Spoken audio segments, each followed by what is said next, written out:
all starting with Cody Rhodes arriving at the building. He was just so happy, and I thought that was nice. We also had this amazing cartoon graphic, because he was going to be taking on Shinsuke Nakamura in the main event. I don't know whether this ties into the fact that head of production Kevin Dunn left recently, but WWE has started to do all these new things. I like it. Also, hello my friends, and welcome to Ups and Downs, the only wrestling review show you need.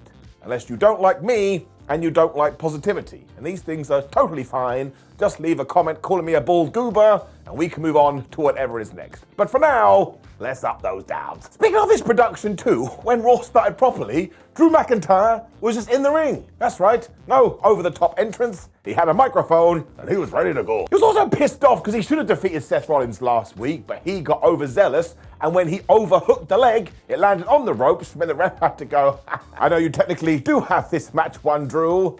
Very sadly, I can't give it to you. You're done. He's also mad at Damian Priest for screwing him over, and he was mad at Cody Rhodes for being a secret general manager, and he just doesn't like CM Punk. I was like, man, he hates everyone. It also tied into this idea that maybe McIntyre has to leave WWE for a little while, because look, that's what CM Punk did. He wasn't here for almost a decade, and then he's come back as a hero. So maybe Drew shall exit stage left, and when he does return, he can get some cheers too.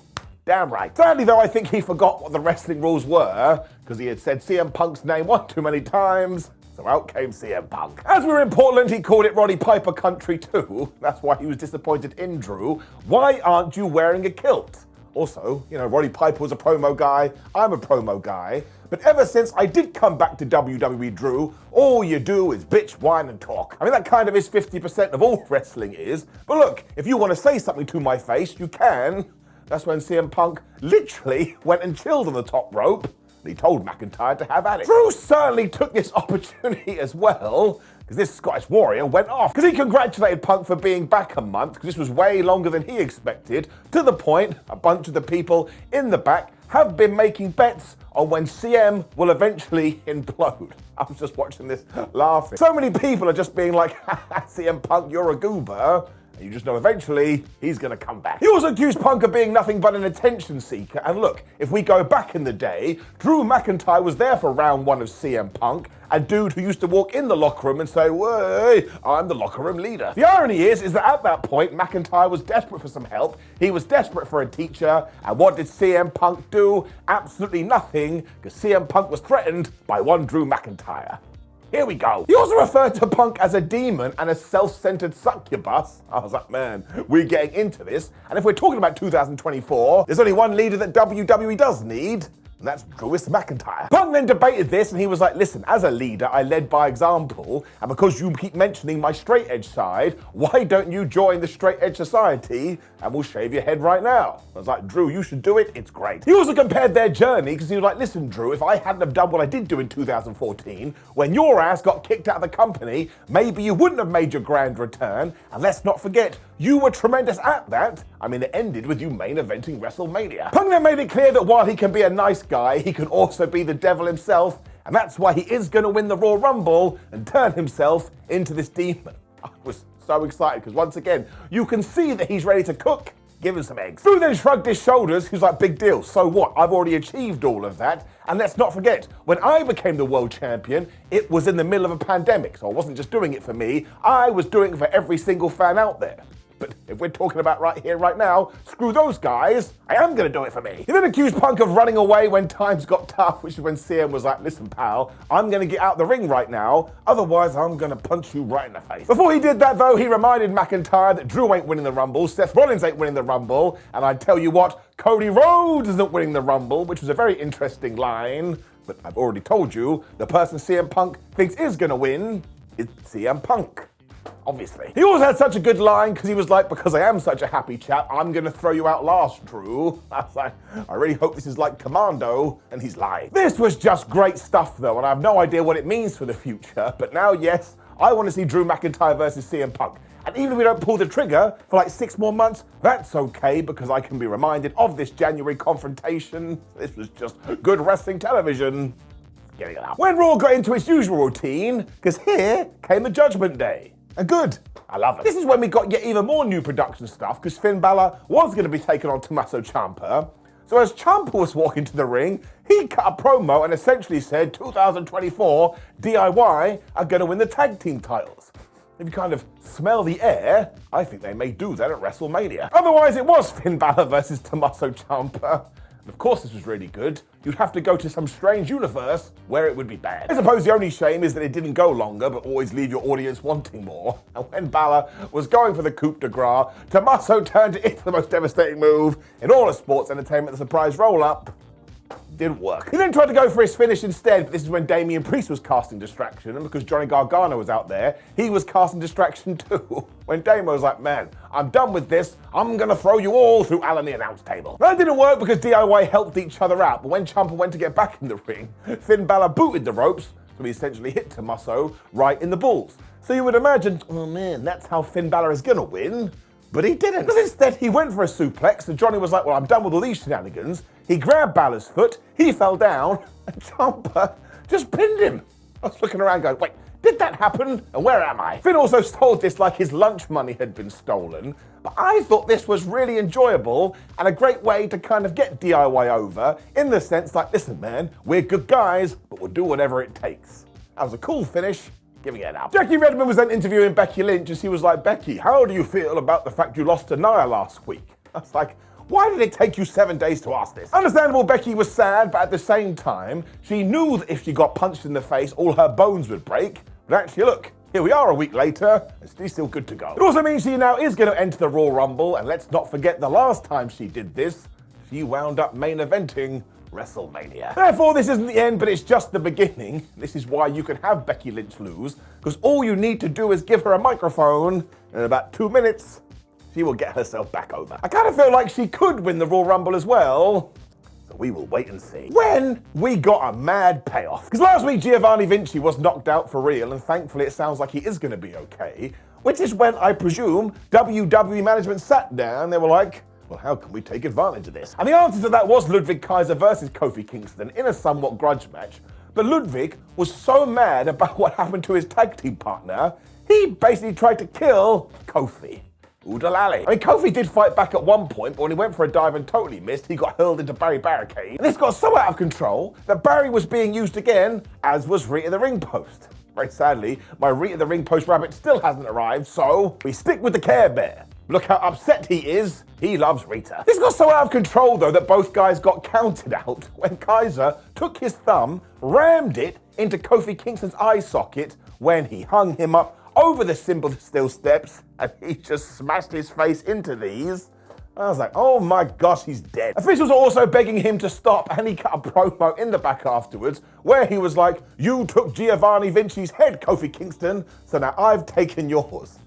It's a James Bond villain. We also had to help Kofi out of there, so this is absolutely getting an up. Once again, what a way to deal with something that happened in real life that you weren't expecting, and now we got a damn blood feud. I mean, sure, it was a little weird that Jey Uso didn't come out to help, but I guess he wants to move on to bigger things when Michael Cole interviewed Nia Jax. Now, he acted like last week's result was a massive shock, so now I was like, excuse me, Michael, it wasn't a shock to me, and if you say that again, I'll break your face. She's also going to win the Royal Rumble, which means soon she will be taking on Rhea Ripley or Io Sky. She said Rhea's name one time too many, so it was another wrestler that totally forgot about the rules. Out came Manny. Now, she took offense to the fact that Jax was being so confident, because do you remember last year, Mrs. Nia, who threw you out of the damn thing? Oh, that's right, it was me, Rhea Ripley. So I really do enjoy these constant callbacks, as it rewards me for being a fan. When Rhea was also like, oh, big whoop, you beat Becky Lynch, but I tell you who can't beat, me. I mean, who else was she going to say? Repo Man? No. Nia then did give her some credit for the dominance she's had ever since she became the champion, but when she returned to TV, she dropped Rhea Ripley, so now she is going to win the Royal Rumble, and she's already chosen her prey. Obviously, once again, it was Rhea Ripley. So who knew this segment would be good too? Like, it didn't overstay its welcome, and it just kept things so simple, but sometimes that is the secret sauce. So we take the Becky interview, and we take this one, and we smash it together. It is definitely getting it up. We got a recap of The Rock returning last week as everybody freaked out, including Roman Reigns, when we were going to do a Cody Rhodes interview. And I say that because before he could say anything, Shinsuke Nakamura just whooped his ass until the security guards actually did their job and they separated them. Now look, this basically told you Shinsuke won't win later, but he never was going to. Do you think we're going to beat Cody on a random episode of Raw? Of course not. When we also had a tag team title match. I mean, talk about loading up your show. It was also the new champs, Kayden Carter and Katana chance taking on the old champions, Piper Niven and Chelsea Green. And of course, the latter lost. It wasn't time to change the belts again. So our main focus in 2024 has to be taking these titles and ensuring they mean something again. At the moment, it does feel like we're heading in the right direction. Let's keep everything crossed. And we also told this story that Green was going to get murked super early until Piper Niven got involved. That's probably going to result in them splitting up. When Carter and Chance, they just kept doing all these crazy combos. Like at one point, Chelsea was on Kayden's shoulders, so Katana gave her a Hurricane Rana from up there. I watched it twice. I was like, where the flub did that come from? Piper was also able to hit a senton for a good 1-2 ooh, but nobody ever believed they were going to win. Although once again, we kind of justified that by saying, well, look at our new champions. They've got really good teamwork. It worked really well because eventually there was some miscommunication between Piper and Chelsea. So the champions hit the kickstand and they got the 1-2-3. So we should light a fire under their ass in 2024. Pretty damn good.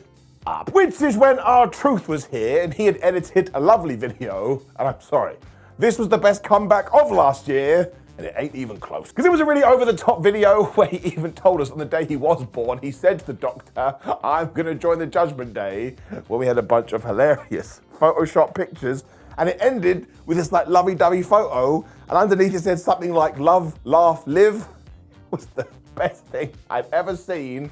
And R-Truth is the greatest thing to ever happen to sports entertainment. The Judgement Day were watching this as well, and Damien Priest must have found this quite funny. Although JD McDonagh lost it, he was like, none of that was true.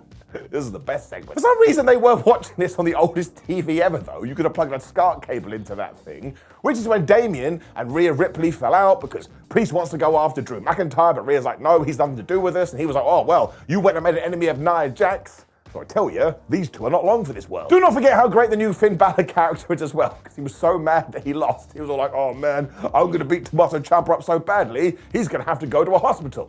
Local medical facility. The Nightmare kind of shrugged all this off because she can handle it when JD was like, I'm going to go to the ring and beat The Miz. Seriously, I'm giving this an up. Some people are so upset that R-Truth got injected into this stuff. It is the best thing ever. It's given it oh so much personality. Genuinely. Makes me warm and fuzzy in my tum-tum.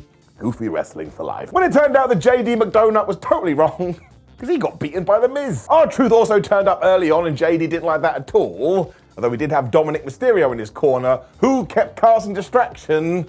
This damn McDonagh used it to his advantage. The Miz did fire back by going after his leg though and applying the figure four. I was like, what are you doing, Miz? Don't go after his walking device, go after his head. As we know, it's massive. As soon as the condom did try again, though, R-Truth was running around outside, so The Miz just booted McDonagh. He gave him the skull-crushing finale. He got the 1-2-3. Afterwards, him and R-Truth celebrated. The crowd went wild. I was like, that's it. I'm convinced. It's time to properly reunite the awesome truth. Of course, in the back as well, the Judgement Day were going mad about this because they're going to have to rethink their 2024 New Year plans. I just enjoyed it. It was fun, that magic word that everybody always forgets.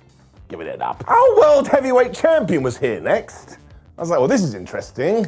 What the hell do we do with Seth Rollins next? He did speak about WrestleMania, and while he has had so many great moments at the show of shows, he's never walked in as the World Heavyweight Champion, but you bet your ass he's gonna do that this year. Because he doesn't plan on losing this beforehand, and he pondered who he could face, and some of the fans started going CM Punk, and Seth, without missing a beat, went, yeah, right, fat chance. Before that though, somebody else came to the ring.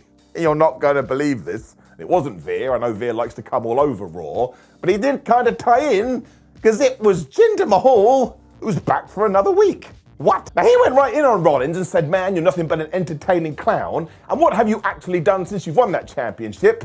Nothing. Because you haven't brought about any real change, and also, you've never offered Jinder Mahal a shot. And why has everybody forgot about Jinder? And I was like, you know what, Mahal? You're right. You are being hindered. Amazingly, Rollins kind of agreed with this, though. He was like, listen, we didn't forget about you by accident. We forgot about you on purpose because nobody wants to think about you. That's the meanest thing ever. He also admitted that he did respect The Rock until he saw The Rock put his balls in a vice. I was like, man, Seth, you're watching a very different show to me. And of course, as soon as he turned around, Jinder tried to beat him up. He totally failed. And when he was about to be stomped, he scarpered out the ring. If you can believe it too, next week it actually is Seth Rollins versus Jinder Mahal. So surely this is going to tie into something with The Rock, because Jinder was on social media going, oh, Dwayne, I challenge you. So now I'm starting to think we may actually do Jinder Mahal versus The Rock at the Elimination Chamber, and then, yeah, we get to Roman versus The Rock at WrestleMania. And if that does happen, we are not in Toto anymore, Kansas. I will tell you though, given that we do have a few weeks before the Rumble, I need some intriguing segments, and this has intrigued the shit out of me. Jinder versus Seth. I didn't have that on my bingo card, so from sheer surprise, I am gonna give it an up. We then saw early in the day that the Alpha Academy and Ivar with Valhalla had fallen out. So do you know what we got? Big men slapping man meat. I was a little bit worried because when the Academy came out, Chad Gable wasn't with them, so I hope he is okay. But it was Ivar versus Otis. I'll tell you this, I could watch this every single day of the week, and twice on Sunday. It turned out early on that Otis was actually the man meat specialist because he caught Ivar, who had done a springboard crossbody. He gave him the world's strongest slam. This may have been the best thing I ever saw in my life. He also followed it up with the caterpillar elbow, but he only got a 1-2 ooh, and I was like, well, what the hell are we gonna do now? And I tell you, Ivar hit him with a roundhouse kick like he was Bruce Lee when he followed up with the moonsault and he got the 3. This is just the most astonishing thing I've ever seen in my life. I mean, Ivar even gave him a powerbomb at one point, so these two dudes are so damn strong. And I got even more excited because afterwards, Tozawa got in Ivar's face. I will absolutely take a round 2 when it comes to them. So once again, this was just fun. That's all I need. Just entertain me and be enjoyable. Also, do this again next week, the week after that. Then let's get to 2028 and we'll do it again. Jey Uso then continued to tease that he may be going after the IC title, because when he was interviewed, he was like, I tell you one of my New Year's resolutions, I want to win a singles championship. Get it? I think it has to be this too as well, because he was interrupted by Bronson Reed, who was like, oh, you got the same goal as me, do you? And don't forget, a few weeks ago, Bronson was talking to Adam Pearce about the Intercontinental title. So now I really do think we should do this. Jay should be the one to dethrone Gunther. I mean, I really do like that idea a lot. We then just got this great video to promote our main event, and it was Cody Rhodes, Shinsuke Nakamura in a street fight. Once again, this was just great. Now, Shinsuke had been doing his research and he hit the official move of 2024, the chop. But Cody was so offended by that, he kicked the absolute crap out of this guy. And then went even more bonkers, because Shinsuke cut him off with a broom. I was like, 1, where did you get a broom from? And 2, who uses a broom? Rhodes escalated that because he got a kendo stick, because of course he did. But all of a sudden, this basically became a game of weapons. Because Cody went and got a table, so Shinsuke went and got nunchucks, so Rhodes got a chair, as Nakamura used a damn mist. Now don't forget this is poison mist too, which begs the question, why didn't Cody Rhodes' face melt into dust? And to be fair, it's actually the timekeeper we should be worried about, because Cody got out of the way, and this poor human got it right in the face. This was such a good spot, because Cody Rhodes is a good guy, and he was like, somebody please help this person. So Shinsuke was like, you forgot about me, and he walloped him. Given that it was a chair shot too, Cody was down, and this is when Shinsuke Nakamura used a damn table, and he put Cody on it and slammed his knee through the damn thing. We only got a 1-2 ooh. Given that didn't work, he got another table, so the crowd was going absolutely crazy. But when he went for the Kinshasa and missed, Cody hit the pedigree, he hit the Cody cutter, but he too only got a 1-2 ooh. So we were cooking. He then went for the crossroads, but Nakamura turned that into the most devastating move in all of sports entertainment. And I'll level with you, it kind of did get me just a little bit. Ultimately though, we did protect Nakamura because he basically cost himself, and he set the table up in the corner, and just as he was going to slam Cody through it, he got out the way. He threw Nakamura into the wood when he hit the crossroads and he got the 1-2-3. Now look, I tell you, don't be all like, oh man, that doesn't hurt at all being thrown into a table. It happened to me recently at a Progress Wrestling show. Watch. Oh, that really hurt. It also meant that Raw ended with Cody standing tall. He's finally vanquished Shinsuke Nakamura. And just go look at the fans. They were so damn happy. That's the point of wrestling. It also made me scream, finish your story, Cody. That may not actually be happening at WrestleMania 40 now, but everybody calm down.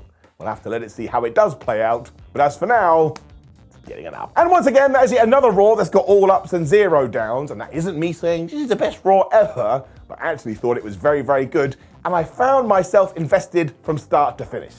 So as a positive Pete, overall, I'm also giving it an up.